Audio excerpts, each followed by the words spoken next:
Veteranos, o que vocês viram ou experimentaram que nunca compartilharam com ninguém?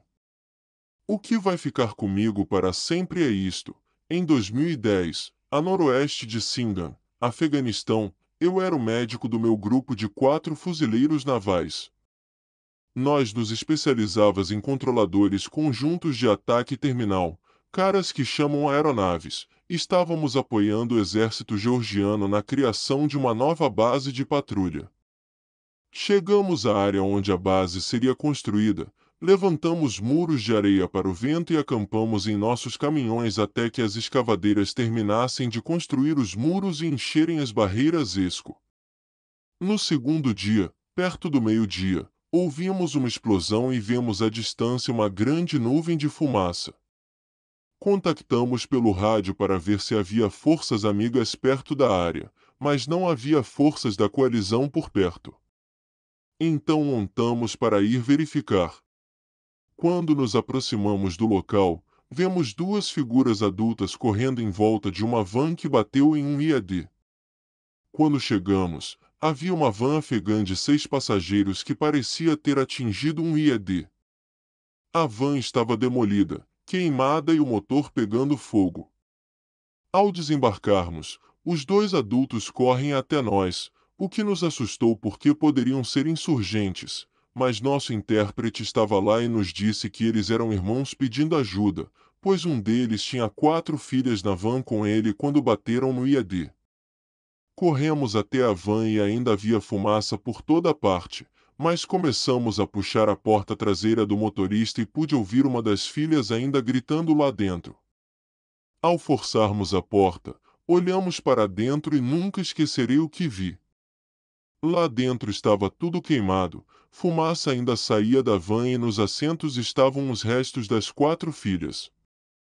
3 das filhas foram despedaçadas pela explosão, com membros e partes do corpo por toda a parte.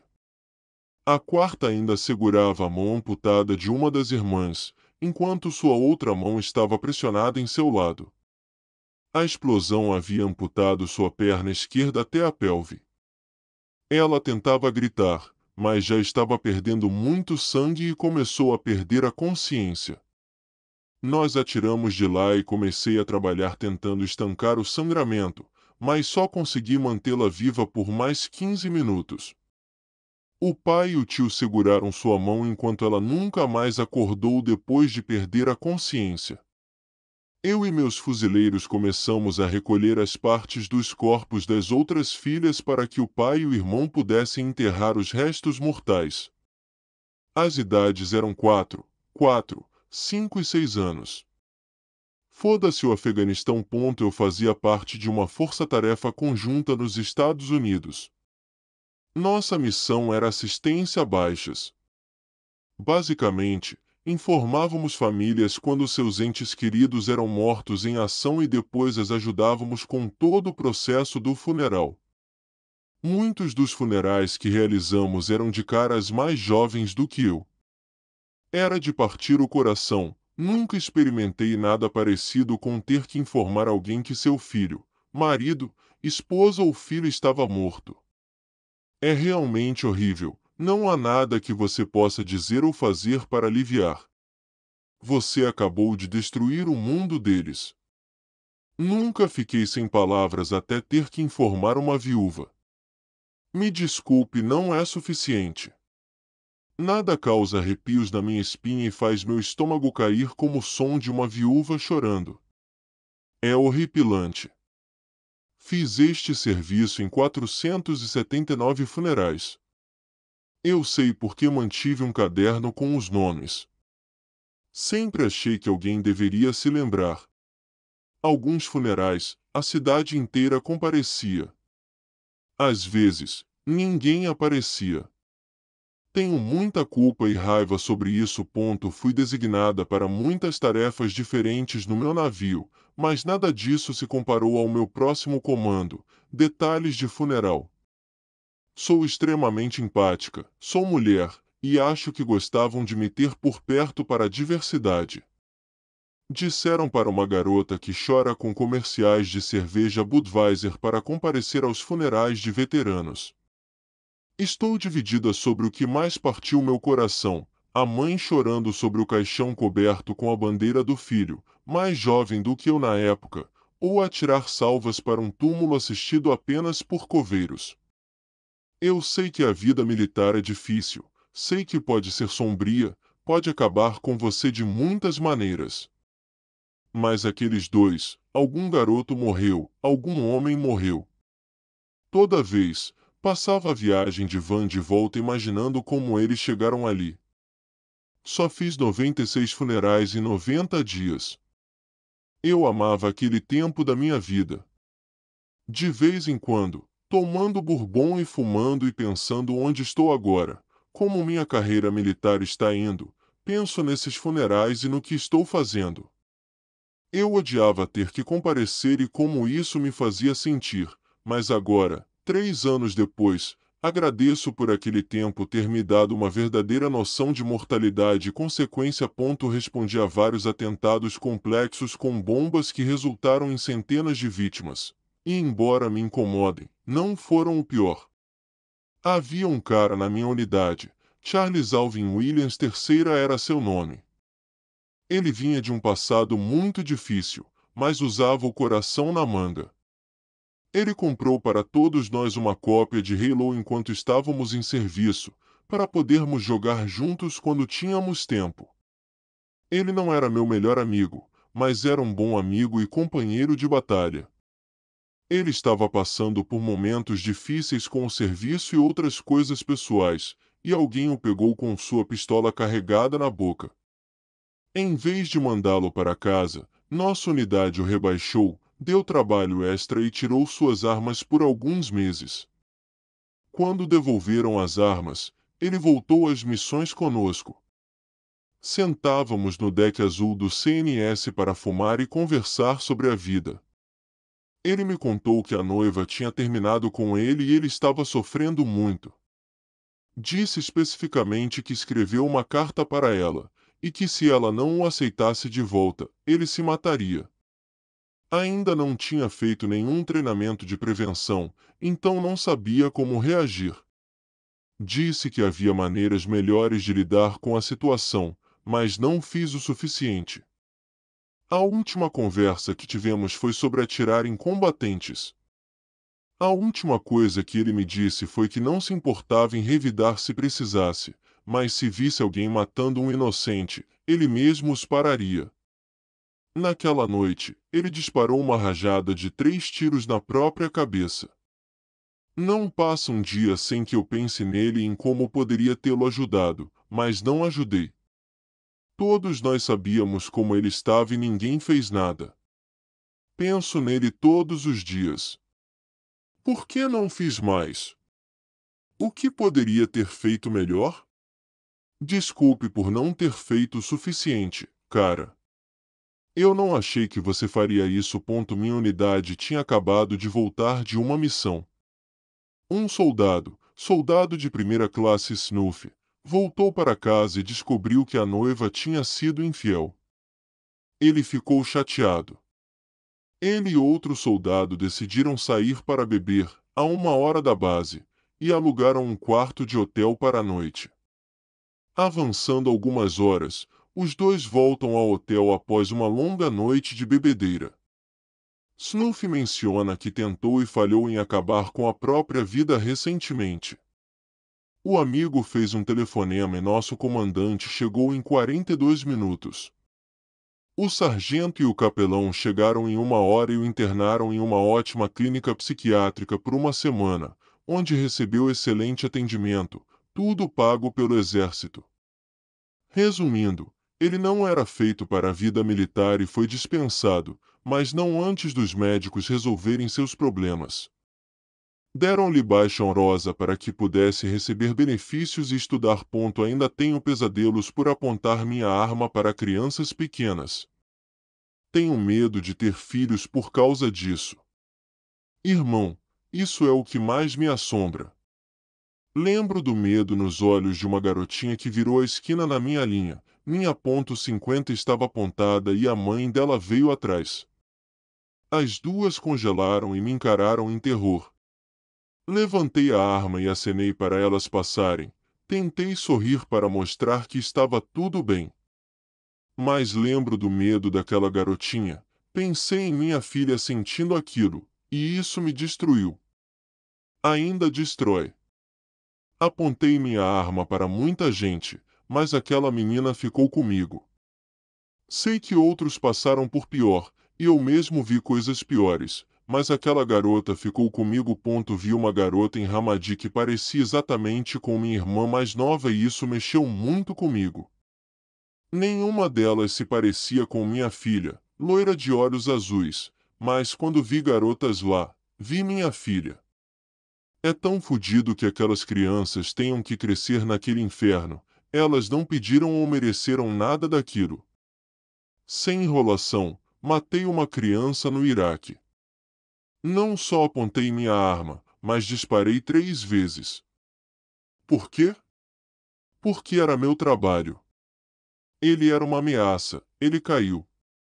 Agora tenho uma filha de 3 semanas e nada do que fiz há 10 anos importa, nada disso afeta minha vida hoje.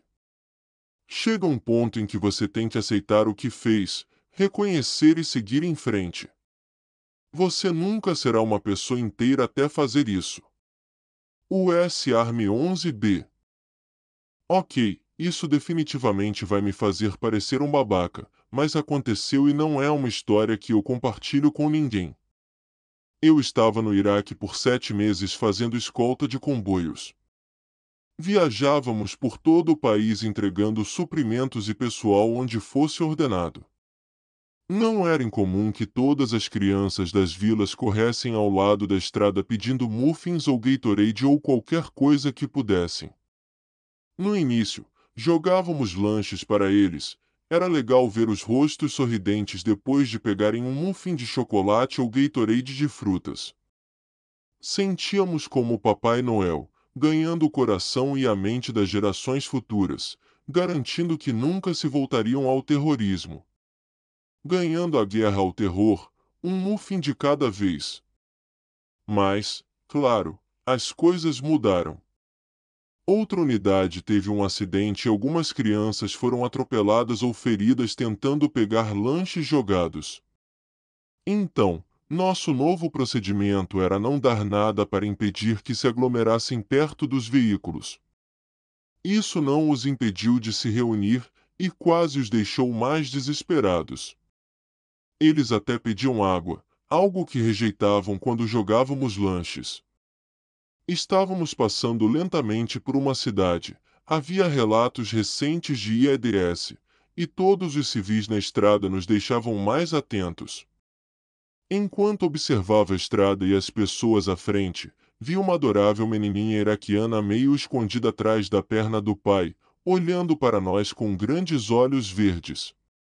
Ela devia ter uns 4 ou 5 anos. Sabia que não deveríamos mais dar nada, mas meu coração derreteu por ela, então entreguei ao artilheiro um muffin e pedi para jogar para aquela garota. Ele jogou. O pai deu um grande sorriso e acenou agradecendo. A menininha animada correu para mostrar seu lanche para outro grupo de crianças, quando um menino de uns 12 anos empurrou violentamente a garota e tomou seu muffin. Meu caminhão inteiro ficou puto. A pequena explodiu em lágrimas sentada na terra sem muffin enquanto continuávamos. Entreguei ao artilheiro minha garrafa de mijo, Gatorade que urinava enquanto dirigia, pois não parávamos para mijar, e pedi para jogar para o mesmo garoto. Foi perfeito. Quando nos aproximamos, ele se virou para os caminhões com a boca cheia de muffin, pedindo para jogarmos algo. Ele correu dos outros garotos para pegar a garrafa, abriu, deu um grande gole antes de cuspir e jogar a garrafa no chão. Ao passarmos, ele ainda estava cuspindo e engasgando. Mostramos o dedo do meio para ele. Eu esperava que o pai da garota fosse um homem-bomba. Esse tópico me fez me sentir horrível. Voei muito sobre o Iraque, umas 500 horas, e víamos vocês escoltando comboios à noite. Parecia um trabalho estressante. Uns 15 veículos passando no meio do escuro. Alguns no fundo do avião que eu pilotava faziam as comunicações caso vocês precisassem de ajuda. Bom saber que sua história terminou um pouco melhor. Provavelmente salvei sua pele uma ou duas vezes. Não posso agradecer o suficiente.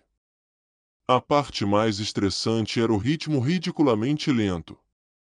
Nunca mais que 40 milhas por hora, exceto para manobras evasivas. Dirigir devagar por distâncias longas testa sua sanidade. Provavelmente isso vai se perder, mas sou fuzileiro naval. Só contei isso para uma ou duas pessoas. Estávamos em patrulha com outro esquadrão em Ramadi, Iraque.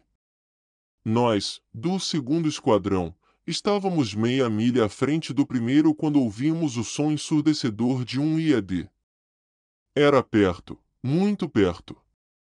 Nossos rádios dispararam como fogos de artifício. Primeiro esquadrão foi atingido. Pegaram o rádio deles. O rádio-man estava vivo, mas sem comunicação. Eu e o rádio-man do meu esquadrão apenas corremos até o local da explosão. Nunca esquecerei a sensação de estar sozinho, meu corpo de 22 anos correndo o mais rápido possível com um rádio-man de 19 anos atrás. Nem olhávamos ameaças, só precisávamos chegar ao primeiro esquadrão. Absolutamente aterrorizante. Só pensava, se formos lentos, alguém morre. Quando chegamos, o médico já atendia o rádio-man do primeiro esquadrão. Ele era um desastre sangrento. Meu rádio-man conseguiu finalmente chamar a evacuação médica.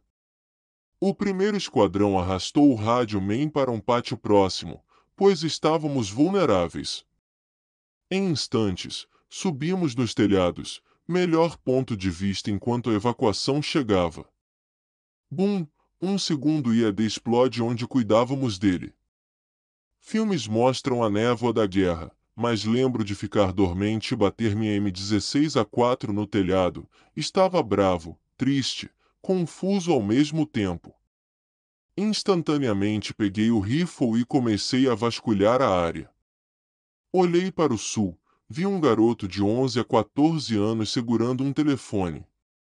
Telefones eram usados para acionar IEDS. Inconscientemente, destravei e quase apertei o gatilho, pronto para mandar um 5,56 mm no peito dele a 150 metros. Ofeguei e voltei a travar a arma. Esse garoto detonou o IED? Talvez. Eu mataria uma criança? Não. O rádio-man está vivo? Sim. Precisamos sair daqui. Ainda odeio essa história. O garoto usou o telefone para acionar o IED? Alguém o obrigou? Ele ligava para alguém sobre as explosões?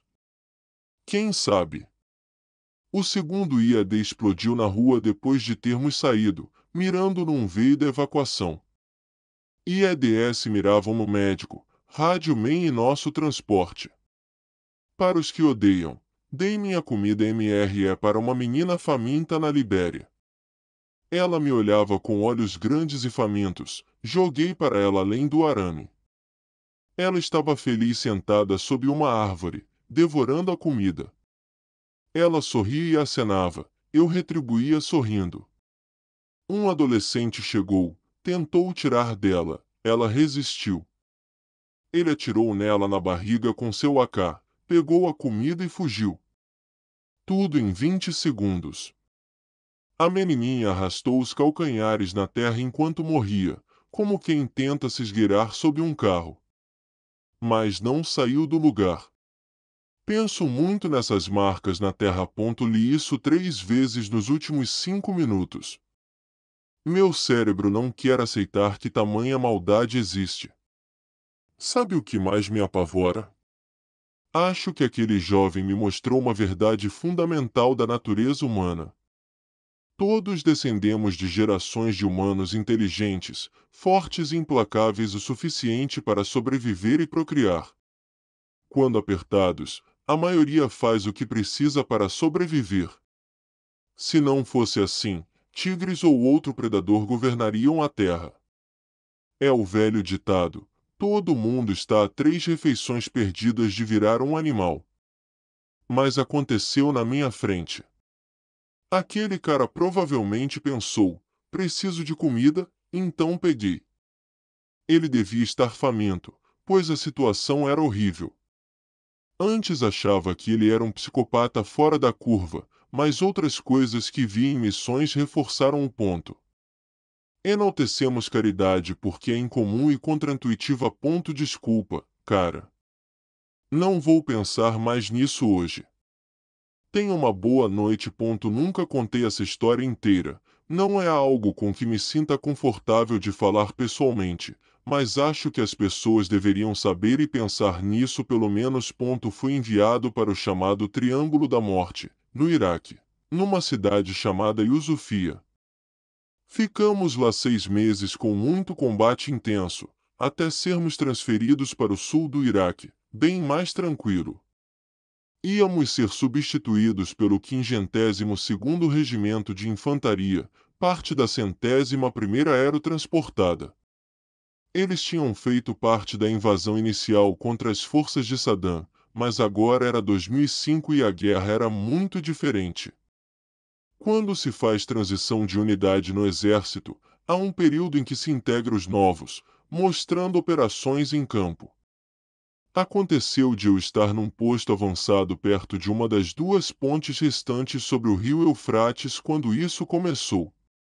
Tentamos alertá-los, mostrar as coisas, mas não quiseram ouvir.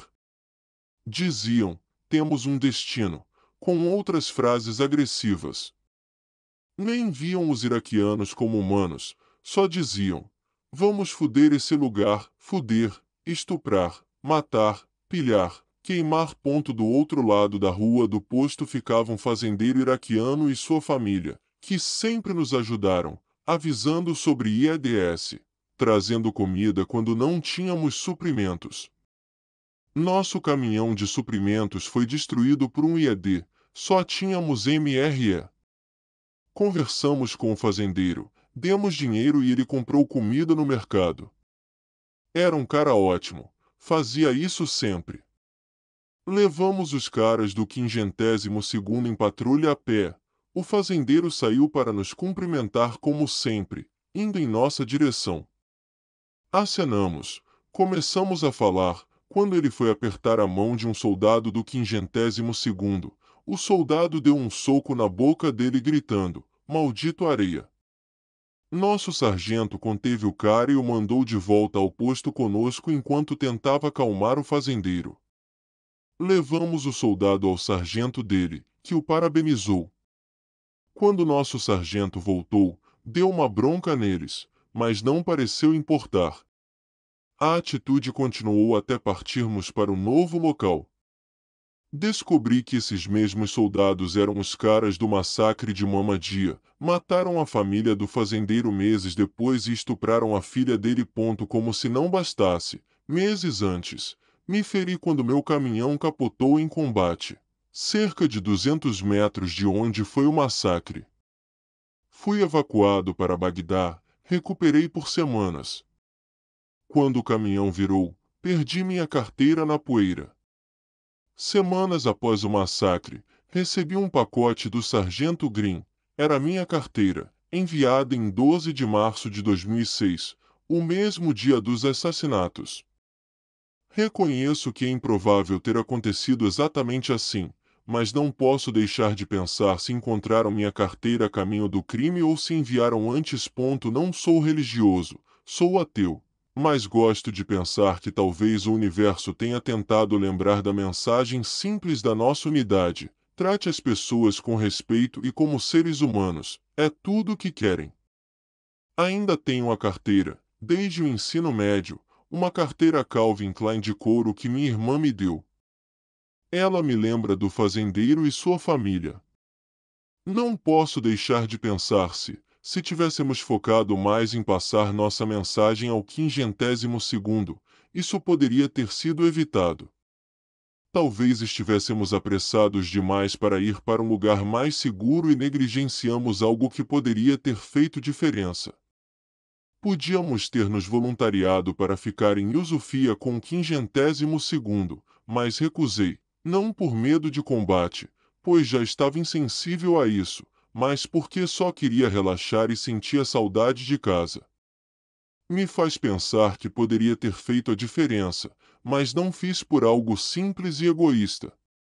Talvez seja bobo pensar assim e um pouco clichê, mas é o que penso.